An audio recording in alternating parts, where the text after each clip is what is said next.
എല്ലാവർക്കും വിനീത നമസ്കാരം.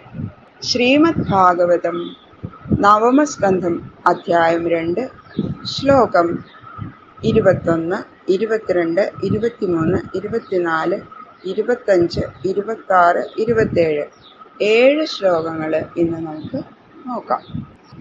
കരൂഷന്റെ വംശത്തിനെ പറ്റിയിട്ട് ഇങ്ങനെ പറയണു.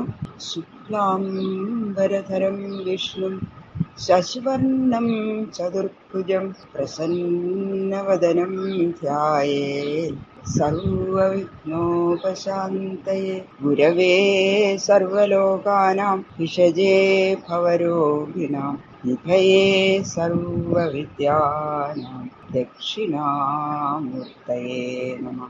യോന്തഃപ്രവേശ്യ മമ വാചമിമാം പ്രസുപ്താം സഞ്ജീവയത്യഖിലശക്തിധരസ്വധാംന അന്യാംശ്ച ഹസ്തചരണശ്രവണ ത്വഗാദീൻ പ്രാണാൻ നമോ ഭഗവതേ പുരുഷായ തുഭ്യം നമഃ. ഗംഗണപതയേ നമഃ. സംസരസ്വത്യൈ നമഃ. ഗുരുഭ്യോ നമഃ. ഓം നമോ ഭഗവതേ വാസുദേവായ.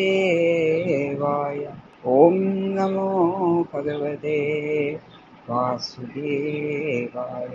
ശ്ലോകം 21. തതോ അഗ്നിവേശ്യോ ഭഗവാൻ അഗ്നിസ്വയമഭൂത്സുത കാനീനൈതി വിഖ്യാതോ ജാതുകർണ്യോ മഹാൻ ഋഷി. തഥാ അദ്ദേഹത്തിൽ നിന്ന് ഭഗവാനായ അഗ്നി അഗ്നിവേശ്യൻ എന്ന പേരോടുകൂടി സ്വയം സുത അഭൂത്, താൻ തന്നെ സുതനായിട്ട് ഭവിച്ചു. കാനിന ജാതുകർണ്യ ഇതി, കാനീനെന്നും ജാതുകർണ്യനെന്നും മഹാൻ ഋഷി, മഹാനായ ഋഷിയാകുന്നു. ഈ ദേവദത്തിന് അഗ്നിവേശ്യൻ എന്നു പേരായ ഒരു പുത്രൻ ഉണ്ടായി. അത് അഗ്നി ഭഗവാൻ തന്നെയാണ് ഈ അഗ്നിവേശ്യൻ എന്ന പുത്രനായിട്ട് ജനിച്ചത്. കാനീനെന്നും ജാതുകർണ്യനെന്നും പ്രസിദ്ധനും മഹാനുമായ ഋഷി ഇദ്ദേഹം തന്നെയാണ് ഈ അഗ്നിവേശ്യൻ. തതോ ബ്രഹ്മകുലം ജാതം അഗ്നിവേശ്യായനം നൃപ നരിഷ്യന്താന്വയ പ്രോക്തോ ദിഷ്ടവം ശമതശ്രമ. തഥാ അദ്ദേഹത്തിൽ നിന്ന് ആഗ്നിവേശ്യായനം എന്നു പേരായ ബ്രഹ്മകുലം ജാതം, ബ്രാഹ്മണ വംശം ഉണ്ടായി. നൃപ, ഹേ രാജാവേ. നരിഷ്യന്ത വംശം പ്രോക്ത പറയപ്പെട്ടു. അത ഇനിമേൽ ദിഷ്ടവംശം ശൃണു, ദിഷ്ടവംശത്തെ ശ്രവിച്ചാലും.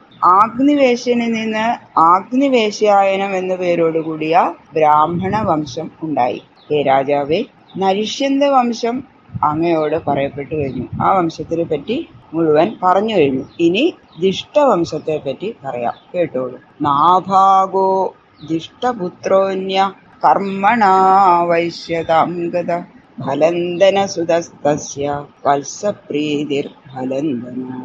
ദിഷ്ടപുത്രനായിട്ട് അന്യ നാഭാഗ, മറ്റൊരു നാഭാഗൻ ഉണ്ടായി.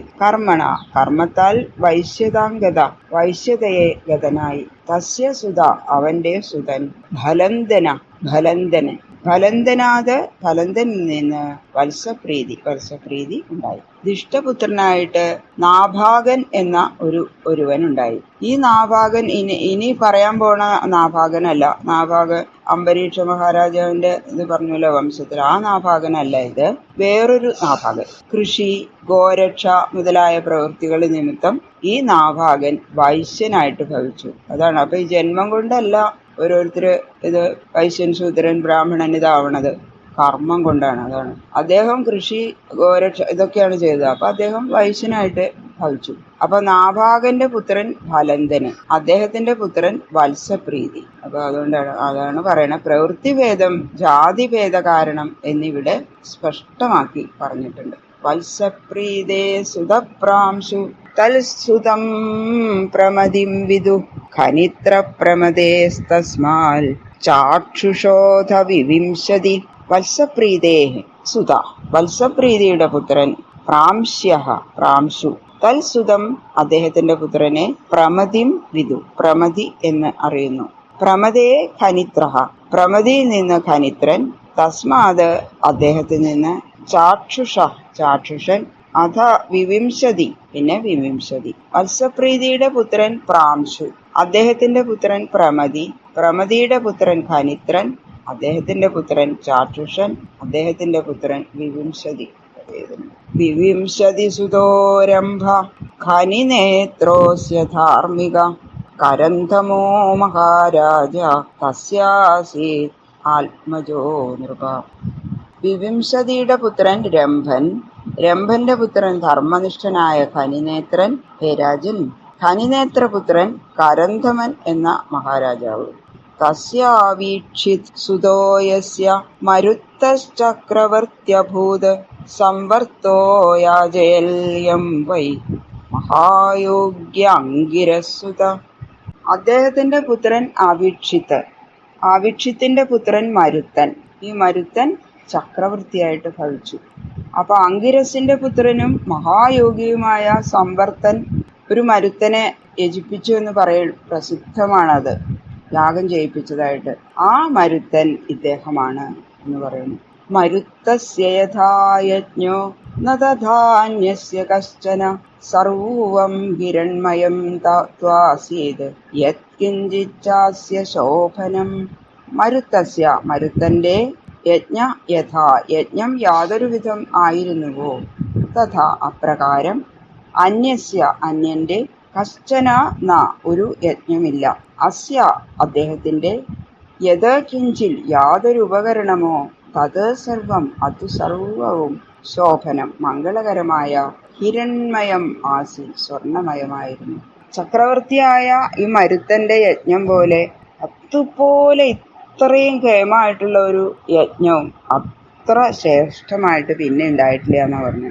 അത്ര ഗംഭീരമായിരുന്നു അദ്ദേഹത്തിന്റെ യജ്ഞം. ആ യാഗത്തിന് ഉപയോഗിക്കാനുള്ള എല്ലാ ഉപകരണങ്ങളും മംഗളകരമായ സ്വർണം കൊണ്ടുള്ളതായിരുന്നു. ബാക്കിയുള്ള ശ്ലോകങ്ങൾ നാളെ നോക്കാം. സർവത്ര ഗോവിന്ദനാമ സങ്കീർത്തനം. ഗോവിന്ദ ഗോവിന്ദ.